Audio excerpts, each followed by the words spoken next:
خیبر پختونخوا میں ہونے والے بلدیاتی انتخابات مسلسل بد نظمی کا شکار ہو رہے ہیں۔ 4 سدہ کے خواتین پولنگ سٹیشن میں پولنگ ایجنٹس میں لڑائی ہونے کے باعث پولنگ کا عمل بند کر دیا گیا۔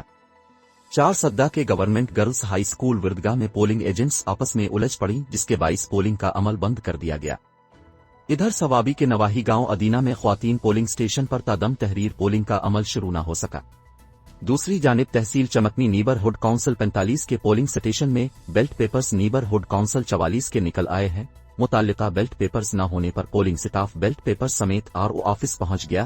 تمام جماعتوں کے کارکنان بھی RO کے دفتر پہنچ گئے اور اپنا احتجاج ریکارڈ کرایا۔